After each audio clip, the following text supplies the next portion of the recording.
Seit 15 Jahren sind gemeinsame Manöver der russischen und chinesischen Armee keine Seltenheit mehr.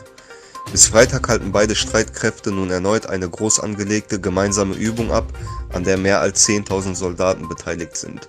Schauplatz ist Ningxia im Nordwesten Chinas. China befürchtet Auswirkungen der Unruhen in Afghanistan, denn es gibt eine Grenze zwischen Afghanistan und Ostturkestan. Medienmitteilungen zufolge ist Kanada mitten in der vierten Welle. Täglich werden 1500 neue Fälle registriert. Das Alter der Infizierten liegt zwischen 20 und 39 Jahren. Nach der Stadt Ghazni haben die Taliban jetzt auch das Zentrum von Kandahar erobert. Die afghanische Regierung hat somit 12 Städte an die Taliban verloren. Die Regierung Afghanistans hat nun dringend eine Versammlung des Sicherheitsrates der Vereinten Nationen einberufen.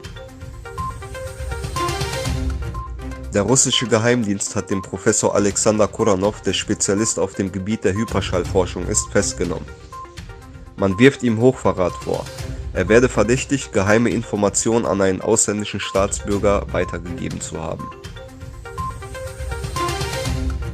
Israels Außenminister Yair Lapid hat ein Verbindungsbüro in Marokkos Hauptstadt eingeweiht.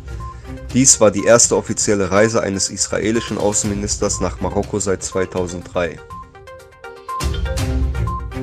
In den letzten 10 Jahren haben sich nicht weiße Bewohner der USA rasant vermehrt und die Zahl der Weißen sinkt erstmals unter 60%.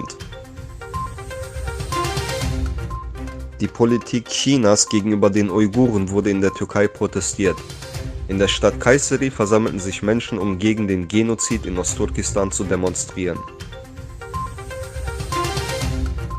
Nachdem ein einziger Arbeiter positiv getestet worden war, schloss der nach Shanghai und Singapur drittgrößte Hafen der Welt im ostchinesischen Ningbo nahe Shanghai am Mittwochmorgen das Terminal Meishan.